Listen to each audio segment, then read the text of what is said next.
నమస్కారం. Next news కి స్వాగతం. ఈనాటి వార్తా విశేషాలు. 90 రోజుల్లో సిఆర్డీఏ కార్యాలయ నిర్మాణం పూర్తి కావాలని అధికారులను సీఎం చంద్రబాబు ఆదేశించారు. రాజధాని ప్రాంతంలో త్వరితగతిన జంగల్ క్లియరెన్స్ పనులు పూర్తి చేయాలని సూచించారు. ఆర్టిఫిషియల్ ఇంటెలిజెన్స్ సిటీగా అమరావతిని తీర్చిదిద్దాలన్నారు. ఏఐ అమరావతిని కలిపి ఆంగ్లంలో లోగో రూపొందించాలని, అత్యాధునిక టెక్నాలజీని ఉపయోగించి నాణ్యతలో ఎక్కడా రాజీ పడొద్దని సీఎం దిశానిర్దేశం చేశారు. అదేవిధంగా హ్యాపీనెస్ట్ ప్రాజెక్టు పైన సీఎం సమీక్షించారు. హ్యాపీనెస్ట్ ప్లాంట్లని 1 గంటలో అమ్ముడుపోయాయని గుర్తు చేసుకున్న సీఎం గత ప్రభుత్వ చర్యల కారణంగా వచ్చిన నష్టాన్ని పూడ్చేలా విధానాలు రూపొందించాలని ఆదేశించారు. రాజధాని ప్రాంతంలో జంగిల్ క్లియరెన్స్ కోసం 190 ప్రొక్లైన్లను వినియోగిస్తున్నామని 60% పూర్తయినట్లు అధికారులు వివరించారు. మెట్రో రైలు ప్రాజెక్టు పనులు వేగవంతం చేయాలని సీఎం స్పష్టం చేశారు. విశాఖపట్నం, విజయవాడలో చేపట్టబోయే మెట్రో రైలు ప్రాజెక్టు పనులు త్వరితగతిన చేపట్టాలని సీఎం ఆదేశించారు. రాజ్యసభ సభ్యత్వానికి వైసీపీ ఎంపీలు మోపిదేవి వెంకటరమణ, బీదా మస్తాన్ రావు రాజీనామా చేశారు. ఢిల్లీలో రాజ్యసభ చైర్మన్ జగదీప్ కు రాజీనామా పత్రాలు సమర్పించారు. వైసీపీకి కూడా రాజీనామా చేస్తున్నట్లు వారు తెలిపారు. టీడీపీలో చేరుతున్నట్లు ఇప్పటికే మోపిదేవి వెంకటరమణ ప్రకటించారు. బీదా మస్తాన్ రావు కూడా అదే బాటలో వెళ్తున్నట్లు తెలుస్తోంది. రాజకీయాల్లో ఇలాంటివైనటువంటి సర్వసాధారణం. డౌట్ నాకు జగన్మోహన్ రెడ్డి గారు 100% నాకు సహకరించే దాంట్లో నేను కాదనేది లేదు. కానీ కొన్ని అంశాల్లో మరి కొన్ని సందర్భాల్లో కొన్ని పరిస్థితిని బట్టి కొన్ని డిఫరెన్సెస్ వచ్చినాయి కాబట్టి వాటిని దృష్టిలో పెట్టుకుని నేను ఈరోజు ఈ నిర్ణయం తీసుకోవడం జరిగింది. వైసీపీ ఎంపీలు బీజేపీలో చేరే విషయమై తమకు సమాచారం లేదని బీజేపీ రాష్ట్ర అధ్యక్షురాలు పురంధేశ్వరి తెలిపారు. గుంటూరులో నిర్వహించిన బీజేపీకి కిసాన్ మోర్చా, ఎస్సీ మోర్చా సమావేశాల్లో ఆమె మాట్లాడారు. కొల్లం గంగిరెడ్డి పార్టీలో చేరడంపై తాము నిర్ణయం తీసుకోలేదని తెలిపారు. నేతలను చేర్చుకునే అంశంలో అన్ని స్థాయిల్లో చర్చ జరుగుతుందన్నారు. పార్టీ సిద్ధాంతాలకు వారి అంగీకరిస్తేనే చేర్చుకుంటామని చెప్పారు. వైసీపీ నుంచి వచ్చే ఎమ్మెల్సీలు రాజ్యసభ సభ్యుల చేరికపైన ఇదే విధానం పాటిస్తారని వివరించారు. సార్వత్రిక ఎన్నికల్లో బీజేపీపై ఇండియా కూటమి చేసిన దుష్ప్రచారం వల్లే 50 నుంచి 60 సీట్లు తగ్గాయన్నారు. దేశవ్యాప్తంగా బీజేపీకి 18 కోట్ల మంది సభ్యులుంటే ఏపీలో 35 లక్షల మంది ఉన్నారని వివరించారు.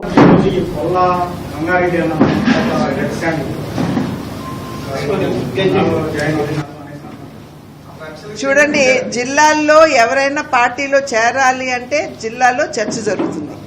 ఆ తర్వాత రాష్ట్ర స్థాయిలో ఆ పేర్ల మీద చర్చ జరుగుతుంది. ఎక్కడైనా ఇబ్బంది ఉన్నదంటే అటువంటి వారిని చేర్చుకునేటువంటి అవకాశం లేదు. చర్చ జరిగిన దాన్ని చేరిపోతున్నారు అని అంటే ఎట్లా? ఎవరు చెప్పారు? మై స్ట్రెయిట్ క్వశ్చన్ మేము చెప్పామా చేర్చుకుంటున్నామని మీకు సందేశం ఉందా? లేదు కదా. వాళ్ళు పార్టీలో చేరడానికి సిద్ధంగా ఉండొచ్చండి, మేం చర్చించుకోవాలి కదా.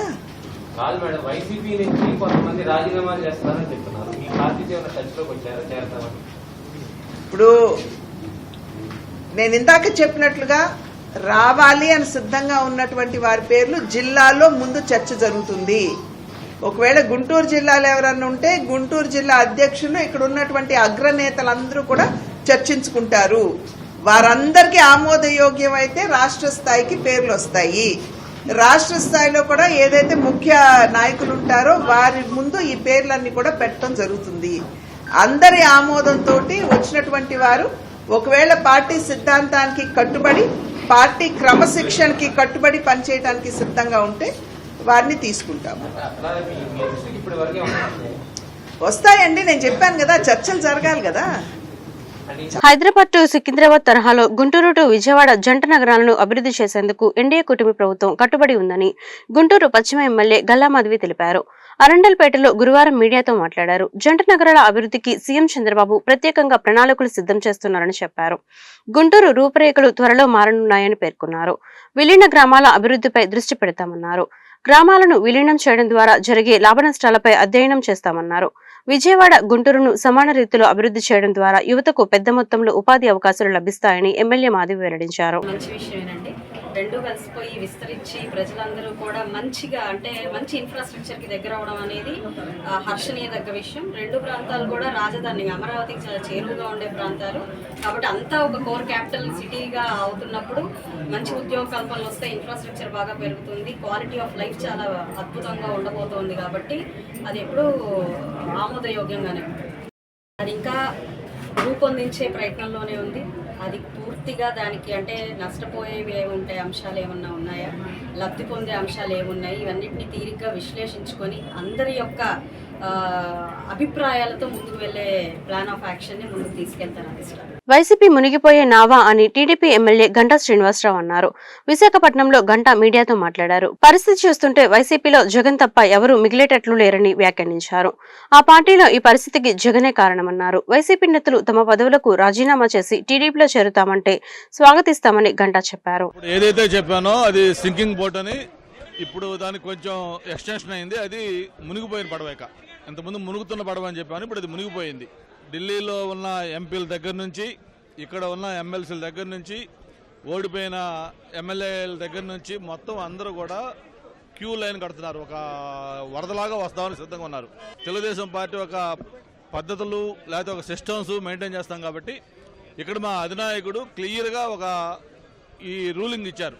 ఎవరైనా పార్టీలో రావాలంటే ముందు వాళ్ళ పదవులకి రాజీనామా చేయాలి, పార్టీకి రాజీనామా చేయాలి, ఆ తర్వాతనే పార్టీలో చేర్చుకుంటామని చెప్పి ఒక స్పష్టమైన ఆదేశాలు ఇవ్వడం జరిగింది. ఏదైతే మోపిదేవి వెంకటరమణ కావచ్చు, బేదా మస్తానరావు కావచ్చు, మొన్న ఎమ్మెల్సీగా ఉన్న పోతల సునీత కావచ్చు, ఇటువంటి వాళ్ళందరూ కూడా ముందు వాళ్ళ పదవులకి పార్టీకి రాజీనామాలు చేస్తున్నారు. చేసిన తర్వాత ఈరోజు పార్టీకి వస్తా ఉన్నారు. మొన్న జరిగిన ఎన్నికల్లో ఒక ల్యాండ్ స్లైడ్ విక్టరీతో కూటమి విజయం సాధించిన తర్వాత ఈ అభివృద్ధిలో మేము కూడా పాలు పంచుకోవాలనే ఒక ఉద్దేశంతో ఎవరైనా పార్టీలోకి వస్తామంటే వాళ్ళని మనస్ఫూర్తిగా వెల్కమ్ చేస్తాం. రేపు మిగిలిన ఎంపీలు కావచ్చు, మిగతా ఎమ్మెల్సీలు కావచ్చు, మిగిలిన ఎమ్మెల్యేలు కావచ్చు, నేను చెప్పినట్టుగా అది మునిగితున్న పడవ కాదు, మునిగిపోయిన పడవ. చివరికి జగన్మోహన్ రెడ్డి ఒక్కరే ఏకాగ్గా మిగిలిపోయి ఆయన కూడా నేనేం చేస్తే బాగుంటుందో ఒక నిర్ణయం తీసుకోవాల్సిన పరిస్థితి వస్తుంది. దీనికి ప్రధాన కారణం కర్త కర్మ క్రియ అన్నీ కూడా జగన్మోహన్ రెడ్డి. ఎందుకంటే 2019లో ఆయనకు ఒక ల్యాండ్ స్లైడ్ విక్టరీ ఇచ్చారు. 151 సీట్లతోటి బ్రహ్మాండమైన మెజార్టీతో ఆయనకు అధికారం ఇస్తే ఆ 5 ఏళ్లు ఆయన ఎలా పరిపాలన చేశాడో ఎవరు ప్రజలు మర్చిపోలేకపోతున్నారు. అది గుర్తొస్తే ఒక నైట్ మేర్ లాగా అందరూ ప్రజలు భావిస్తూ ఉన్నారు. అందుకే అటువంటి తీర్పు మొన్న 11 సీట్లకు ఇవ్వడం జరిగింది. ఎప్పటికైనా సరే ఏదైతే జగన్మోహన్ రెడ్డి ఉందో ఆయన వ్యక్తిత్వం మార్చుకొని, ఆలోచన సరళి మార్చుకొని ఒక ప్రజల పక్షాన్ని నిలబడి ఏదైనా ప్రజా సమస్యలపైన పోరాడితే కనీసం వచ్చే ఎలక్షన్లకైనా ఒక ప్రతిపక్ష పార్టీ హోదా వస్తుంది తప్ప, లేకపోతే ప్రభుత్వం వచ్చి కేవలం 2 నెలలు కాకముందే ఆయన ఢిల్లీలో పోయి ధర్నా చేయటం ఏంటి, ఒక ప్రెసిడెంట్ వాళ్ళు పెట్టమని డిమాండ్ చేయటం ఏంటి, ప్రజలు ఎలా నవ్వుకుంటున్నారంటే ఇతనికి పూర్తిగా మానసిక స్థితి కూడా బాగాలేని పరిస్థితికి వస్తూ ఉంది. ఏదైతే వాళ్ళ చెల్లెలు షర్మిలా గారు చెప్పారో ఆ చెప్పిన మాటలు కరెక్ట్ లాగా ఉన్నాయి. జగనన్న మానసిక స్థితి బాగాలేదని చెప్పిందో ఆ మాటలు కరెక్ట్ లాగా ఉన్నాయని చెప్పి అనుకునే పరిస్థితికి ఈరోజు ప్రజలు వచ్చారు. మేము గేటు గాని ఓపెన్ చేస్తే వైసీపీ పూర్తిగా ఖాళీ అవుతుంది. తాళ్ళాయిపాలెం శైవక్షేత్రాన్ని ప్రపంచ పర్యాటక కేంద్రంగా తీర్చిదిద్దుదామని శైవక్షేత్రం పీఠాధిపతి శివస్వామీజీ తెలిపారు. గుంటూరులో ఆయన మీడియాతో మాట్లాడారు. రానున్న కార్తీక మాసంలో కోటి దీపోత్సవం కార్యక్రమం నిర్వహిస్తున్నట్లు చెప్పారు.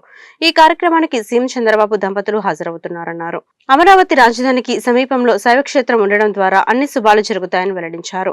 అమరావతి రాజధాని అభివృద్ధి చేయడం ద్వారా రాష్ట్రానికి దేశంలో గుర్తింపు లభిస్తుందన్నారు. గుండెకాయ లాంటిది శైవక్షేత్రం. లోకేష్ గారు మొట్టమొదటిగా వారు ఒక ట్వీట్ చేశారు. ఏమని, మేము రాజధాని ఇక్కడ ఏర్పడటానికి రాజధాని మొత్తానికి ఈశాన్య దిక్కులో ఖచ్చితంగా రుద్రస్థానం, శివస్థానం, శైవక్షేత్రం ఉంది. కావున 600 అయినా సరే ఒక అంగుళం కూడా దీన్ని కదిలించే అవకాశం ఎవరికి ఉండదని స్పష్టంగా ఆయన తెలియపరిచారు. కావున అది రాజధానికి గుండె స్థానం. 7 ఎకరాల విస్తరణలో ప్రపంచ అద్భుత శివశాలి గ్రామాలు అక్కడ ఉన్నాయి. మేము ఇంతవరకు కూడా ఎవరిని ప్రత్యేకంగా ఆహ్వాన పలకల. రేపు కార్తీక మాసానికి ఈ డిసెంబర్లో రాజధాని పూర్తిగా పనులు ప్రారంభమవుతాయని చెప్పేసి ఒక విషయం ఉంది. అందుకని కార్తీక మాసంలో ఈ రాజధాని పనులు ప్రారంభించే సమయానికి ఎటువంటి ఇబ్బందులు ఎదురవకుండా ఆ యొక్క జంగిల్ క్లీన్ చేసేప్పుడు అనేక జీవరాశులు చనిపోతాయి కాబట్టి ఆ పాపం కూడా మా రాజధాని పడకుండా ఉంటాకి మరి 4 రోజుల పాటు శైవక్షేత్రంలో కోటి దీపోత్సవ మహోత్సవ కార్యక్రమం అత్యంత వైభవపేతంగా ఆంధ్ర రాష్ట్ర వైభవాన్ని చాటుతూ చేయడానికి సిద్ధపడుతున్నాం. దానికి ముఖ్యమంత్రి గారు కూడా భువనేశ్వరి గారితో ప్రారంభిస్తాం. ముఖ్యమంత్రి గారితో ఈ కార్యక్రమాన్ని ముగింపు చేస్తాం. కావున అది గొప్ప పర్యాటక కేంద్రంగా వర్ధిల్లుతుంది. ఒక పక్కన అమరావతి క్షేత్రము, మరొక పక్కన దుర్గగుడి క్షేత్రము, మరొక పక్కన మంగళాద్రి క్షేత్రము, మరొక పక్కన కాకాని క్షేత్రము, కోటపొంగడ క్షేత్రము. ఈ చుట్టూలో మధ్యలో ఉత్తరవాహినిగా ఉన్న శైవక్షేత్రము ఖచ్చితంగా అభివృద్ధిలోకి వస్తుంది. ఎటువంటి రుసుము లేకుండా, డబ్బు వసూలు చేయకుండా దేవాలయం అంటే సామాన్య భక్తులకి అందుబాటులో ఉండేట్టుగా దాన్ని నిర్వహణ చేస్తున్నాం. అదే ప్రకారంగా సాగుతాం. ముంబై సినీ నటి కాదంబరి జత్వానీకి వేధింపుల వ్యవహారంపై రాష్ట్ర ప్రభుత్వం స్పందించింది. పోలీసులపై తీవ్ర ఆరోపణలు వస్తున్న నేపథ్యంలో ఉన్నత స్థాయి దర్యాప్తునకు ఆదేశించినట్లు తెలుస్తోంది. ఈ క్రమంలో జత్వానీతో ఆన్లైన్లో ఫిర్యాదు తీసుకోవాలని పోలీసులకు ఆదేశాలు అందాయి. ఈ కేసుకు సంబంధించి ప్రతి అంశాన్ని క్షుణ్ణంగా దర్యాప్తు చేయనున్నారు. దీనిపై ఇప్పటికే విజయవాడ పోలీసులు వివరాలను సేకరిస్తున్నారు. దర్యాప్తులో భాగంగా పోలీసు బృందాలు ముంబై వెళ్లే అవకాశాలున్నాయి. రాష్ట్రంలో భారీ వర్షాలు కురుస్తున్న నేపథ్యంలో ప్రకాశం బ్యారేజ్ కు అధికారులు వరద హెచ్చరికను జారీ చేశారు. ఈ క్రమంలో నది పరివాహక ప్రాంత ప్రజలు అప్రమత్తంగా ఉండాలని సూచించారు. కాగా పులిచింతల నుంచి దిగువకు నీరు విడుదల అవుతున్న నేపథ్యంలో ప్రకాశం బ్యారేజ్ లో వరద ప్రవాహం పెరిగింది. ప్రకాశం బ్యారేజ్ కు 2 లక్షల క్యూసెక్ల వరద వచ్చే అవకాశం ఉంది. దీంతో అధికారులు హెచ్చరిక జారీ చేశారు. ఇదే సమయంలో కృష్ణా, ఎన్టీఆర్ జిల్లాల కలెక్టర్లను ఇరిగేషన్ శాఖ అధికారులు అప్రమత్తం చేశారు. మరోవైపు నది పరివాహక ప్రాంత ప్రజలు అప్రమత్తంగా ఉండాలని అధికారులు సూచించారు.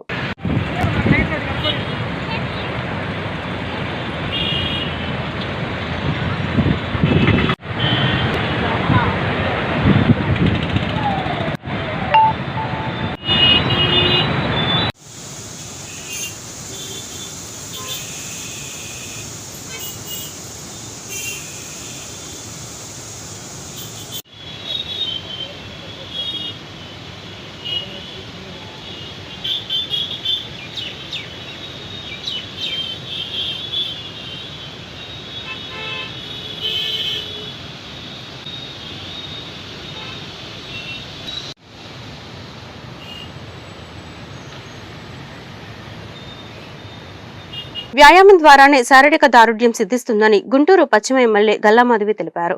ఆ దిశగా ఫిట్నెస్ సాధించాలంటే జిమ్ చేయడం తప్పనిసరి అని చెప్పారు. అలాగే మంచి కోచ్ ఆధ్వర్యంలో వర్కౌట్ చేస్తేనే మనం అనుకున్న శరీర సౌష్ఠవం సొంతమవుతుందన్నారు. గుంటూరు పట్టాభిపురం మెయిన్ రోడ్ లో నూతనంగా ఏర్పాటు చేసిన ఆర్ఎస్ జిమ్ ను గుంటూరు పశ్చిమ ఎమ్మెల్యే గల్లామాధవి గురువారం లాంఛనంగా ప్రారంభించారు. ఈ సందర్భంగా జిమ్ నిర్వాహకులు షేక్ ఇస్మాయిల్ కు ఎమ్మెల్యే శుభాకాంక్షలు తెలిపారు.